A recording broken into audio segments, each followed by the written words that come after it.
Hello ವಿದ್ಯಾರ್ಥಿಗಳೇ, ಈಗ ನಾವು 10ನೇ ತರಗತಿ ಗಣಿತ ಅದರಲ್ಲಿರುವ ಘಟಕ 8 ತ್ರಿಕೋನಮಿತಿ ಪ್ರಸ್ತಾವನೆ ಅಭ್ಯಾಸ 8.3ರಲ್ಲಿರುವ ಮುಖ್ಯ ಪ್ರಶ್ನೆ 3. ಇದರಲ್ಲಿ ರೋಮನ್ ಅಂಕಿ ಒಂದು ಏನು ಪ್ರಶ್ನೆ ಕೊಟ್ಟದ್ರಂದ್ರೆ ಸರಿಯಾದ ಉತ್ತರವನ್ನು ಆರಿಸಿ ಬರೆಯಿರಿ ಅಂತ ಪ್ರಶ್ನೆ ಹೀಗಿದೆ. 9 sec square a minus tan square a ಉತ್ತರ ಯಾವುದು? ಇದರಲ್ಲಿ 4 ಆಪ್ಷನಲ್ಲಿ ಯಾವುದು ಆಪ್ಷನ್ ಅಂತ ಕೇಳ್ತಾರೆ. ಒಂದನೇ ಆಪ್ಷನ್ನು ಎ ಸಮಾನಾಗಿದೆ 1, ಬಿ 9, ಸಿ 8, ಡಿ 0 ಅಂತ. ಹೀಗಿದ್ದಾಗ ಇದು ಬೆಲೆ ಹೆಂಗೆ ಕೊಂಡಿಡ್ಬೋದು ಅಂದ್ರೆ ಇದು ನಾವು ನಿತ್ಯ ಸಮೀಕರಣ ನೆನಪಿಟ್ಟುಕೊಳ್ಬೇಕು. ಈಗ ಸೆಕ್ ಸ್ಕ್ವಯರ್ ಇದ್ದಿದ್ದು ಟ್ಯಾನ್ ಸ್ಕ್ವೇರ್ನಾಗ ಬರ್ಕೊಳ್ಬೇಕು, ಅಥವಾ ಟ್ಯಾನ್ ಸ್ಕ್ವೇರ್ ಇದ್ದಿದ್ದು ಸೆಕ್ ಸ್ಕ್ವೇರ್ನಾಗ ಬರ್ಕೊಂಡು ಕೊಡಬೇಕು ನಾವು. ಫಸ್ಟ್ ನೋಡಿರಿ, ಇದಕ್ಕೆ ನಾವು ಯಾವ ನಿತ್ಯ ಸಮೀಕರಣ ಬಳಸ್ಬೋದು, ತ್ರಿಕೋನಮಿತಿ ನಿತ್ಯ ಸಮೀಕರಣ ಯಾವ್ದು ಬಳಸ್ಬೋದು ಅಂತಂದ್ರೆ sec square minus tan square ಅಂತಂದ್ರೆ ಇದಕ್ಕೊಂದು ನಿತ್ಯ ಸಮೀಕರಣ ಅದ. ಏನದಂದ್ರೆ 1 + tan square = sec square A ಅಂತಿದೆ. ಅಥವಾ ನಾವು ಟ್ಯಾನ್ ಸ್ಕ್ವಯರ್ ಒಂದೇ ಬರ್ಕೊಂಡಿವಂದ್ರೆ ಟ್ಯಾನ್ ಸ್ಕ್ವಯರ್ ಎ ಅಂತ ಬರ್ಕೊಂಡಿದ್ದೀವಂದ್ರೆ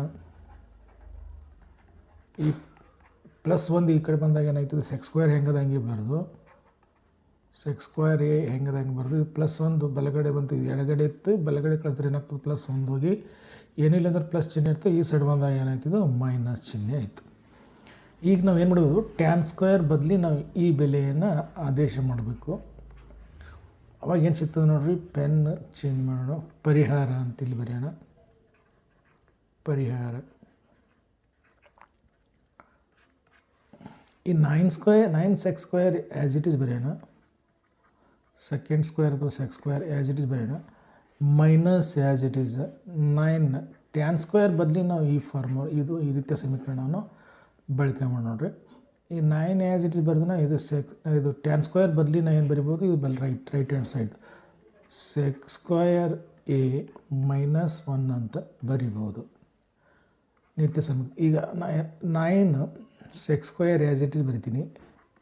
ಎ ಮೈನಸ್ ಇದಕ್ಕೆ ಇಲ್ಲೇನಿಲ್ಲ 1 ಇರ್ತದೆ, 9 sec square A as it is minus into minus ಏನಾಯಿತು, ಪ್ಲಸ್ ಆಯಿತು. ಅಂದರೆ ಇಲ್ಲಿಂದ ಮತ್ತೆ ಇದಕ್ಕೊಂದು ಸಲ ಗುಣಾಕಾರ, ಇದರಿಂದ ಮತ್ತೆ -9 ಇದಕ್ಕೊಂದು ಸಲ ಗುಣಾಕಾರ, ಅಂದರೆ ಮೈನಸ್ ಇಂಟು ಮೈನಸ್ ಪ್ಲಸ್ ಆಯಿತು. 9 ಅಂತ ಚಿಹ್ನೆ ಗುಣಾಕಾರ, ಮೈನಸ್ ಗುಣಿಸು ಇಲ್ಲಿ ಇಂಟು ಇದ್ದಂಗಿದೆ, ಮೈನಸ್ ಇಂಟು ಮೈನಸ್ ಪ್ಲಸ್ ಆಯಿತು. ಈಗ ನೋಡಿರಿ 9 sec square A +9 sec square A -9 sec square A cancel ಆಯಿತು. ಈಗ ನಮಗೆ ಆನ್ಸರ್ ಏನು ಸಿಕ್ತಂದ್ರೆ ಕೇವಲ 9 ಉಳಿತು. ಅಂದರೆ ಇದು 0 ಆಯಿತು. 0 + 9 ಕೊಡಿದ್ರೆ ನಮಗೆ 0 ಅಂತ 9 ಆಯಿತು. ಆಪ್ಷನ್ ಯಾವುದು ನಮಗಂದ್ರೆ ಬಿ ಆಪ್ಷನ್ ನಮಗೆ